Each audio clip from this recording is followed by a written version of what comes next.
The first indication that the carefully constructed, pleasantly predictable contours of my world were about to shatter into a million terrifying, jagged pieces came not as a gunshot, nor a siren, but as a distorted, ragged burst of static and pure, unadulterated panic crackling through my police radio. I was Sergeant Jake Riley, a pursuit intervention and tactical driving specialist with the Metro PD currently in the passenger seat, mentoring a fresh-faced rookie partner, Officer Miller, barely old enough to shave, eager as a Labrador puppy, on advanced situational awareness techniques during a seemingly tranquil afternoon patrol. We were parked ostensibly observing traffic flow at a notoriously problematic intersection near the Elmwood district, known for its brazen red-light runners and aggressive drivers. Then my personal cell tethered to the cruiser's Bluetooth system overrode the desultory radio chatter. It was Chloe, my wife, 7 months pregnant with our first child, our eagerly anticipated daughter. Her voice, usually a warm, melodic contralto, was a raw, shredded scream laced with a terror so profound it bypassed my ears and punched straight into my gut. Jake. Oh my God, Jake, help me.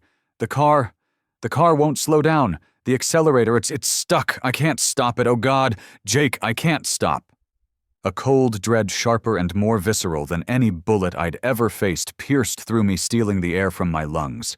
Chloe, our baby, trapped in a runaway vehicle. My training, years of it, thousands of hours on the track, and in simulated high-stress scenarios kicked in a desperate, almost frantic overlay on the searing, paralyzing terror that threatened to consume me. Chloe, listen to my voice. Where are you exactly? Give me cross streets. My voice was preternaturally calm, a detached, authoritative tone I barely recognized as my own, the product of relentless conditioning. Miller beside me had gone rigid, his young face paling, his eyes wide with alarm at the sudden terrifying shift in my demeanor, the palpable wave of icy fear emanating from me. I just turned off Elm onto Oak Street. I'm heading east towards the bypass Oak Street. A long, mostly straight 2-lane residential road, tree-lined and usually quiet, but it fed directly, inexorably, onto the busy, high-speed, multi-lane I-295 bypass. If she couldn't stop, the consequences were unthinkable. Okay, honey, listen very carefully. Focus on steering. Keep the wheel steady. Try the emergency brake. Pull it up gently but firmly. Is there any response? Any drag at all? I'm trying, Jake, I'm pulling as hard as I can. It's not doing enough. Oh God, I'm going so fast, the engine is screaming. I could hear the high, panicked, unnatural whine of her SUV's engine in the background, the terrified, ragged sobs tearing from her throat, punctuated by the blare of horns from other vehicles.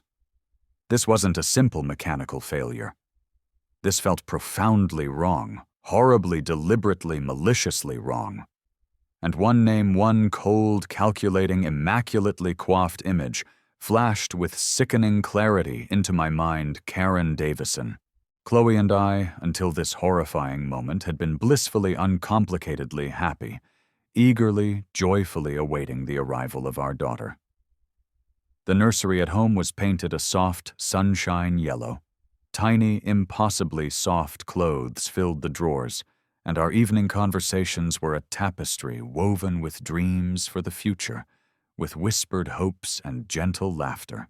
We lived in a pleasant, leafy, ostensibly safe suburb called Willow Creek Glen, the kind of place that was supposed to be an idyllic haven to raise a family. But even paradise, it seemed, had its serpents, and ours for the past year had been Mrs. Karen Davison, the self-appointed, undisputed, and increasingly autocratic queen of our homeowners association. She was a woman in her late 50s whose perfectly sculpted silver hair, expensive cashmere twin sets, and benign, almost beatific smile masked a will of forged iron and an almost pathological, obsessive need for control. Every minute aspect of neighborhood life, from the precise Pantone shade of one's mailbox mustard yellow, was apparently aesthetically jarring to the precise HOA-approved angle of a parked car on one's own driveway was subject to her exacting, unblinking scrutiny and, more often than not, her unsolicited condescending guidance. My job as a police officer, with its irregular hours, the occasional necessity of a marked police cruiser parked briefly in our driveway, and the inherent unpredictability it represented, had always been a source of thinly veiled, pursed-lipped disapproval from her. Chloe's pregnancy, and the perceived disruption and noise pollution a baby might inevitably bring to her perfectly ordered little kingdom, had only seemed to intensify her unwelcome, intrusive focus on our lives. For the first few months after we'd moved into Willow Creek, Mrs. Davison had been almost disturbingly solicitous. She'd brought over a welcome basket laden with homemade and admittedly delicious lemon bars and a bottle of surprisingly good Chardonnay. She'd offered Chloe advice on local pediatricians, the best preschools, though our child was years away from needing one, and even volunteered to organize a small, tasteful neighborhood baby shower. "We must support our young families?" She'd chirped at an early HOA meeting, her smile beaming at Chloe. "They are the future of our lovely community, after all." Chloe, ever generous and kind, had been charmed. I, perhaps more cynical from my years on the force, had harbored a sliver of unease at the intensity of her focus, the almost predatory gleam in her pale blue eyes. The inciting incident, the first clear, unambiguous sign of Mrs. Davison's escalating animosity the moment the velvet glove began to slip, revealing the iron fist beneath, had been almost laughably petty in its premise, yet delivered with the chilling force of a formal indictment. Chloe, already struggling with the myriad aches, pains, and general discomfort of late pregnancy, had traded in her small, sporty sedan for a slightly larger, infinitely more comfortable and reassuringly safe SUV. She'd parked it perfectly legally and well within the marked confines of our driveway in front of our house. Within hours, an official crested HOA violation notice, signed with a flourish by Karen M. Davison, President, appeared tucked under our front door mat. It cited a newly minted, hitherto unheard-of, community aesthetic guideline regarding oversized or commercial-style vehicles disrupting the harmonious visual continuity of the streetscape. The notice, couched in polite but firm language, hinted at the imposition of daily fines if the offending vehicle was not relocated to a more discreet position or replaced with a more appropriately scaled automobile. It was absurd, clearly targeted, and transparently designed to intimidate and harass. Chloe had been understandably upset, feeling singled out and unfairly targeted. I, foolishly underestimating the depths of Mrs. Davison's vindictiveness and her capacity for relentless escalation, had advised her to simply ignore it, to file it away. That I now realized with a fresh wave of sickening dread had been a grave miscalculation. The rising action since that initial salvo had been a steady, insidious, chilling creep of harassment, a war of attrition waged with poisoned smiles and passive-aggressive bureaucratic maneuvers. The first truly shocking incident had occurred at an emergency HOA meeting. Mrs. Davison had abruptly called ostensibly to discuss upcoming neighborhood challenges and opportunities for community enhancement. She'd launched into a thinly veiled, rambling tirade about irresponsible elements within the community, the erosion of established standards, and the potential for declining property values if certain trends were allowed to continue unchecked. Her gaze throughout this monologue repeatedly pointedly flicked towards Chloe, who sat increasingly uncomfortable and flushed beside me. Mrs. Davison, with a carefully feigned air of reluctant concern, spoke of excessive and unseemly noise, unsightly personal paraphernalia, a clear venomous reference to future baby strollers, playpens, and brightly colored plastic toys, and the unacceptable strain on shared community resources and sanitation services. Pinton, She then proposed, with an air of someone doing the community a great if unpleasant service, a new set of restrictive bylaws that would impose strict curfews on child-related noise, limit the size and visibility of outdoor play equipment, and even require parental supervision for children under 12 in common areas. It was a blatant, breathtaking attempt to bully us, to make us feel unwelcome, and ostracized to deprive us of the simple, fundamental joy of raising our child in our own home, in our own neighborhood. Several other younger families in the room looked visibly alarmed, exchanging uneasy glances, but few dared to speak out openly against her. So complete was her aura of authority. So sharp was her tongue in retaliating against dissenters. The second shocking incident had been more direct, more personal, and infinitely more unsettling. Chloe began finding anonymous, deeply unsettling notes tucked under the windshield wiper of her new SUV. Vague, menacing phrases. Some cars are just accidents waiting to happen. Learn to park before you learn to drive, dear. Bad luck follows bad choices. Then her tires were deflated, not slashed, which would have been too obvious, but slowly, almost imperceptibly let down. Not once, but 3 separate times in a single stressful week. Each time it was a slow leak, discovered only when she was about to drive, usually when she was already running late for a prenatal appointment. There was no direct proof, no smoking gun, but the escalating malice was palpable, a cold miasma seeping into our lives. Chloe, already feeling vulnerable and physically unwieldy, became increasingly anxious about driving alone, about even leaving the house. This was calculated psychological warfare, a clear attempt to frighten her, to control her movements, to make her daily life a misery. We installed a high-resolution motion-activated security camera overlooking our driveway, but Mrs. Davison, if it was indeed her, was cunning, preternaturally aware of her surroundings. If she was the culprit, she knew how to avoid its direct gaze, to stay in the shadows, to operate from the periphery. Now this. A runaway car. My wife, my unborn child, my world contracting to a single terrifying point of focus.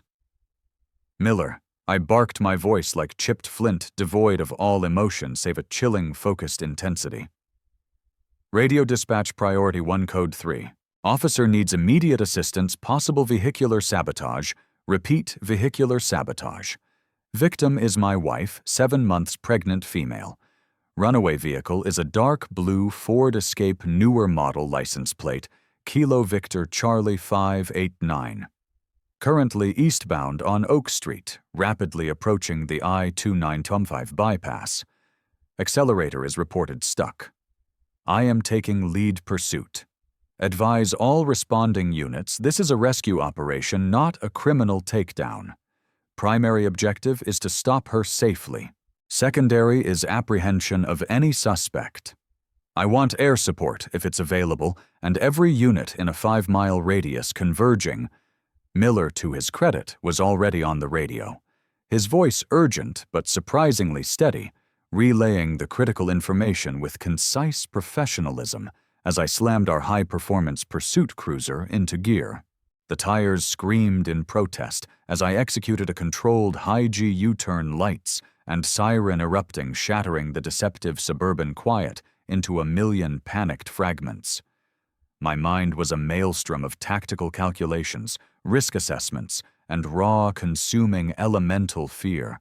I had trained for this exact scenario run countless simulations on the evoc track, taught these precise intervention techniques, how to position, how to communicate with a panicked, out-of-control driver, how to use the patrol vehicle itself as a tool to save, not to wreck. But this wasn't a sterile simulation. This wasn't a faceless training dummy. This was Chloe. This was our baby. Chloe talked to me. Stay on the line. I yelled into the comms, my eyes scanning traffic with hyper-vigilant intensity, my hands steady and sure on the wheel, despite the violent tremor that was shaking my soul to its foundations. Which lane are you in? What can you see ahead? Any obstructions? The right lane. Jake, oh God, there are cars everywhere. The bypass ramp is coming up so fast I can't hit those cars. They're stopping for the light at the bottom of the ramp. Her voice was cracking, fragmenting, breathless with terror. Okay, honey, okay, I'm coming. I'm just a few more blocks behind you. Try to steer around them if you can. Use your horn. Flash your lights. Let them know you can't stop. Make them see you. The image of her blue SUV, our precious baby inside, hurtling uncontrollably towards that congested high-speed merge, was a recurring nightmarish flash in my head, a future I refused to accept. Then a critical, chilling piece of information, a dark revelation that solidified my deepest, most horrifying fears, came not from dispatch, not from any external source, but from a sudden sickening memory fragment. Just days before, I'd been idly reviewing footage from our driveway security camera, more out of habit than any specific concern. The previous night in the pre-dawn hours, it had captured a shadowy figure cloaked and hooded, despite the mild, late-spring weather, meticulously, almost obsessively examining Chloe's SUV. The figure had spent a disturbingly long time near the front of the vehicle, under the hood, using a small, pen-like flashlight. The angle was poor, the resolution grainy in the low light, the face almost entirely obscured by the deep hood. But the way the figure moved, a certain subtle stiffness in the shoulders, a familiar, almost proprietary, deliberate gait. It looked chillingly, horrifyingly like Mrs. Karen Davison. At the time, I'd dismissed it with a flicker of unease as perhaps an overactive imagination, a paranoid leap fueled by our ongoing HOA friction. Now that fleeting image screamed premeditation, calculated malice. This wasn't just escalating harassment. This was a calculated, cold-blooded, murderous act. I had also, with a fresh stab of horror, recalled a casual, almost forgotten conversation with a longtime Willow Creek resident, old Mr. Abernathy, who'd known Mrs. Davison for years. He'd mentioned in passing that Mrs. Davison's late husband, a man who had died under somewhat vague circumstances years before she moved to Willow Creek, had been a master mechanic specializing in custom engine modifications and ominously early automotive electronics. She'd often, Abernathy said, boasted of knowing her way around an engine better than most men, or of having picked up a thing or two from her late spouse. This wasn't just a meddling Karen. This was potentially a Karen with a highly specialized, dangerous skill set, and apparently a sociopathic disregard for human life. That was the horrifying midpoint twist, the sickening, gut-wrenching realization that she was not just psychologically capable of such an act, but likely possessed the technical knowledge and proficiency to do something as complex, as diabolical, as rigging an accelerator mechanism, perhaps even electronically. This wasn't just a stuck pedal. This was likely sabotage of the most sophisticated, malevolent kind. There were also hushed, unsubstantiated rumors within the older echelon of Willow Creek residents about Mrs. Davison's previous neighborhood, a similar upscale enclave in a neighboring state from which she had departed rather abruptly after a series of unfortunate incidents involving property damage and a contentious HOA election.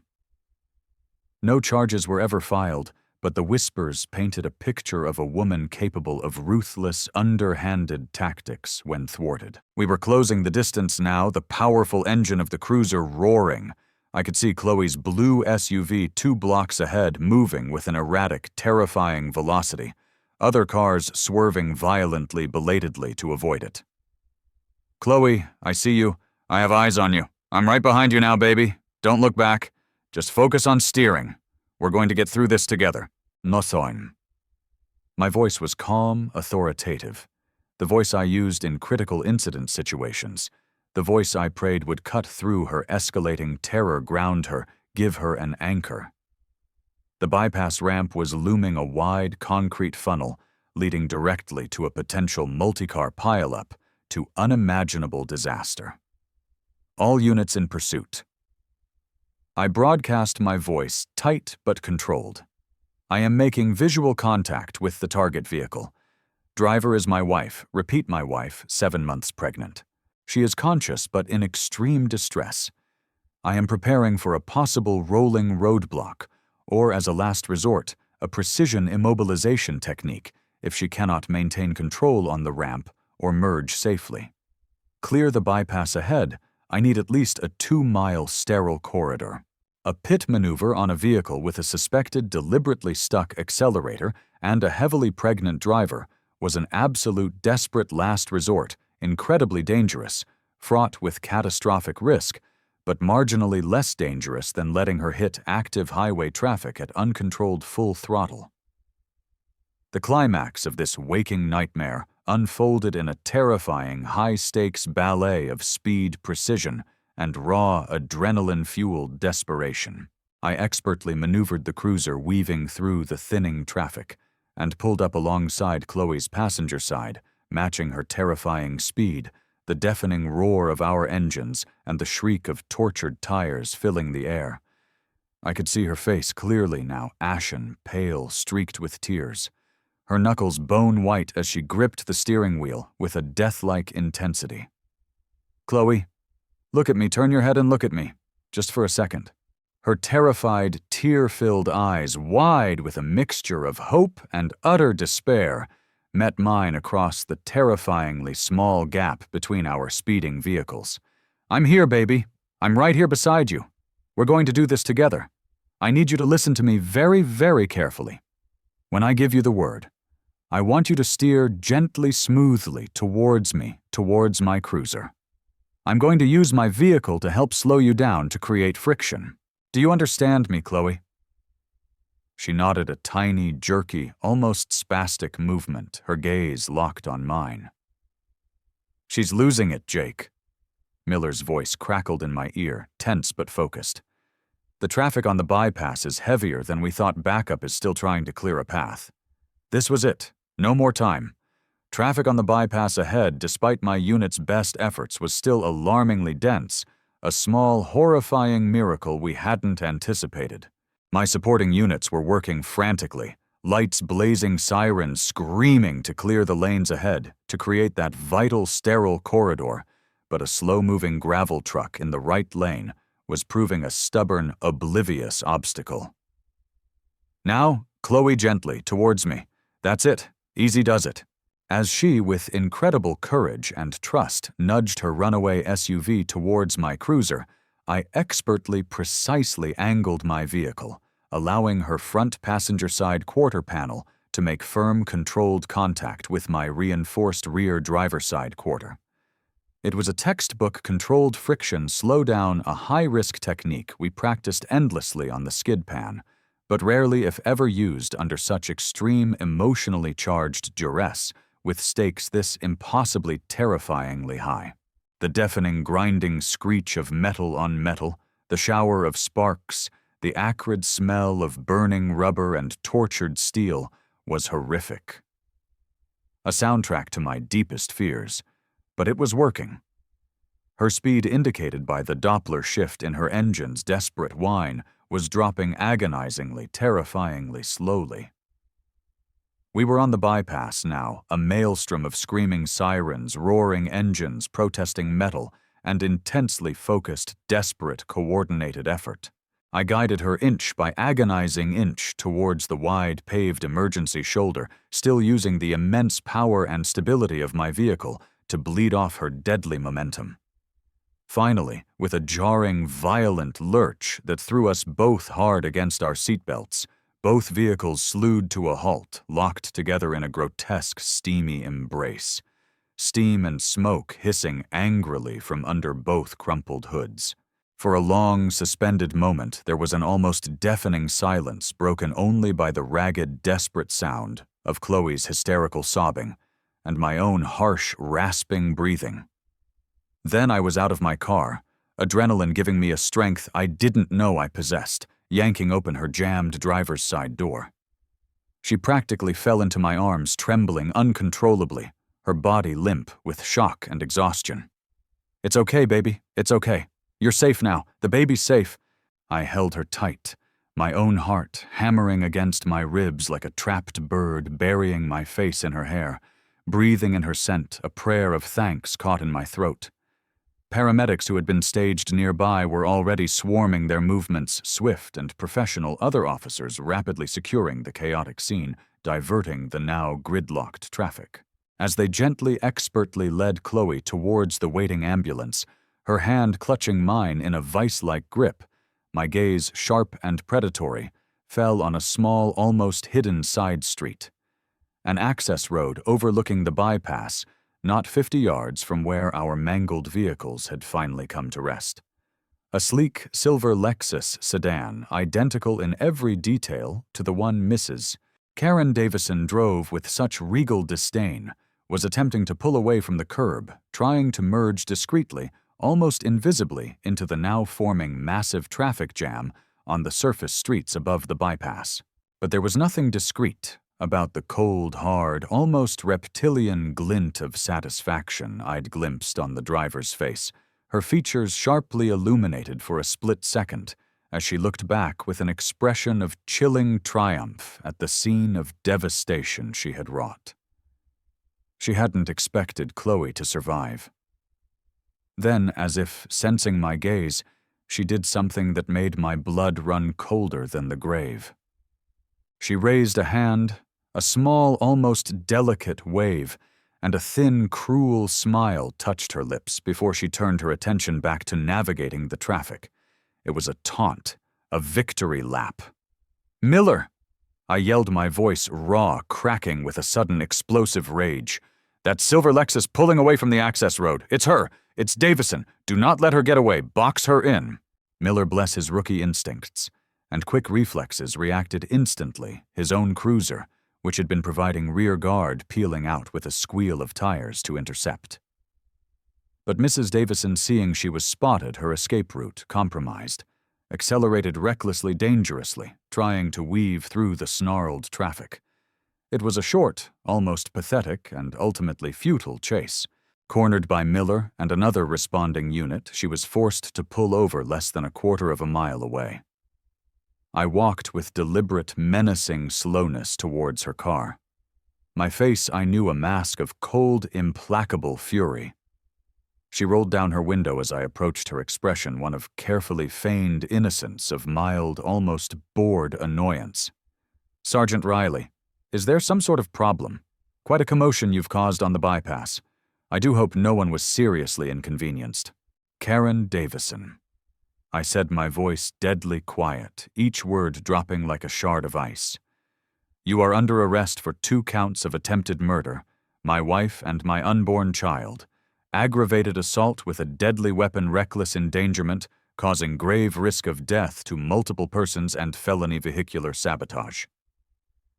Her eyes widened almost imperceptibly, the carefully constructed mask slipping for just a fraction of a second, revealing a flicker of something cold and calculating beneath. "Attempted murder, Sergeant, don't be utterly ridiculous. Such a lurid imagination. I was merely on my way to a rather important charity luncheon at the Garden Club. I'm sure this is all a terrible, unfortunate misunderstanding." "The only misunderstanding, Mrs. Davison," I said, my voice like granite, "is your apparent belief that you could get away with this. The luncheon you tried to ensure my wife wouldn't be attending, the one you meticulously planned for by rigging her car to kill her and my unborn child. The evidence from the underhood examination of Chloe's SUV I knew would be damning. The accelerator cable deliberately frayed and cleverly wedged open a small, sophisticated aftermarket electronic device spliced into the wiring harness, designed to override the throttle position sensor and bypass the engine control module's safety protocols. This was something that spoke of careful, methodical planning, of specialized knowledge, not some random, catastrophic mechanical failure. This was evil, pure and simple, dressed in a cashmere cardigan. The falling action was a surreal, emotionally exhausting mixture of immense, overwhelming relief and grim, methodical legal procedure. Chloe and our baby, miraculously, incredibly, were declared unharmed by the hospital, though Chloe was deeply traumatized, suffering from acute anxiety and recurrent nightmares. At the hospital later that evening, The steady, rhythmic, life-affirming beat of our daughter's tiny heart on the fetal monitor was without a shadow of a doubt the most beautiful, most precious sound I had ever heard in my entire life. The subsequent investigation, spearheaded by the Major Crimes Vehicle Assault Task Force, quickly methodically uncovered an overwhelming mountain of irrefutable evidence against Mrs. Karen Davison. Her meticulous encrypted online searches conducted using anonymizing software for phrases like "how to disable modern car safety features," untraceable remote accelerator rigging, bypassing electronic throttle control, and undetectable vehicular sabotage. The documented purchase through a series of untraceable prepaid gift cards of specialized electronic components, relays, and microcontrollers, the very same components found expertly, almost surgically implanted in Chloe's SUV. The security footage from our driveway, though not showing her face clearly perfectly, matched her distinctive build, her expensive orthopedic walking shoes, traces of which were also found near our vehicle, and the unique custom-made thorn-proof gardening gloves found discarded in her municipal trash receptacle. Gloves which also contained microscopic snippets of insulated copper wiring and traces of dielectric grease identical to those used in the sabotage of Chloe's car. Her alibi about the charity luncheon at the garden club was easily, almost laughably, disproven. The luncheon wasn't scheduled for another 2 days, and she wasn't even on the guest list.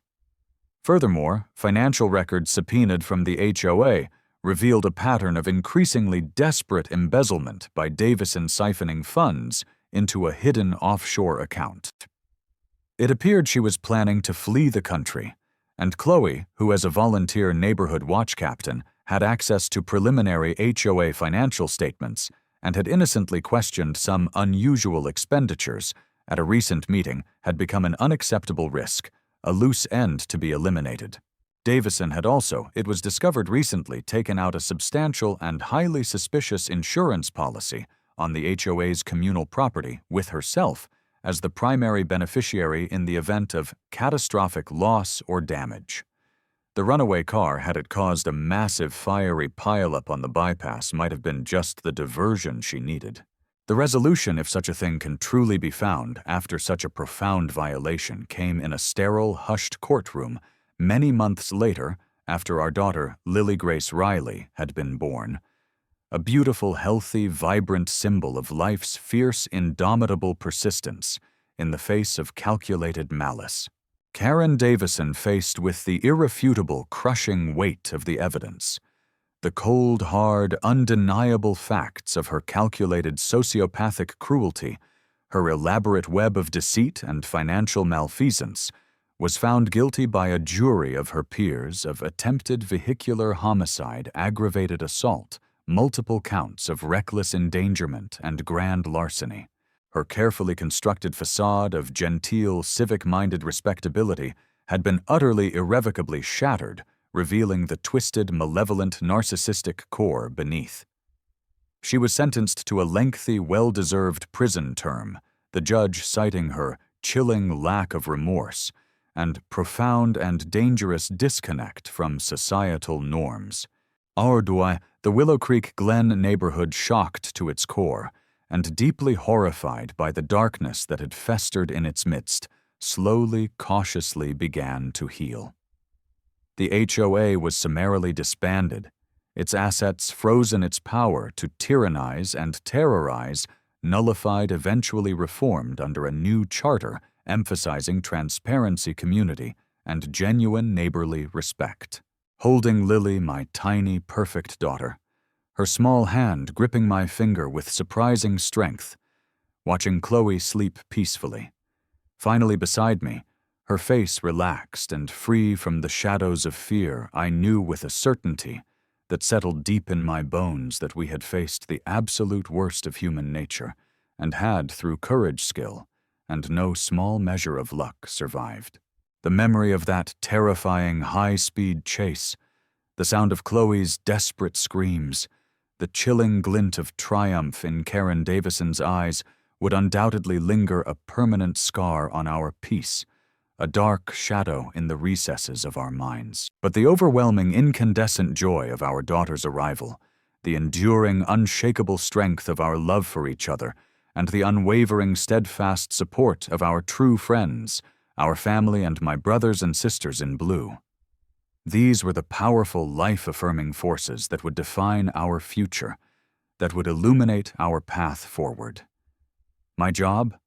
My calling often brought me face to face with the dangerous, the unpredictable, the darkest aspects of humanity. But that day, it had also given me the skills, the training, the focus to save everything that mattered most in the entire world. And as I looked at my new, perfect, miraculously unharmed daughter, her chest rising and falling with the steady rhythm of innocent sleep, I knew with every fiber of my being that that was a pursuit worth any risk, any sacrifice, any cost. The open road once, however, briefly a symbol of unimaginable terror and impending doom, slowly once again began to represent freedom. Hope a future we would drive into together, carefully, gratefully, and with an unshakable, fierce, protective love for the precious, irreplaceable cargo we carried. And sometimes when Lily would smile up at me with Chloe's eyes, I'd feel a profound, almost sacred sense of peace, a quiet understanding that even in the face of calculated evil life, love and the relentless pursuit of good could and always would ultimately prevail.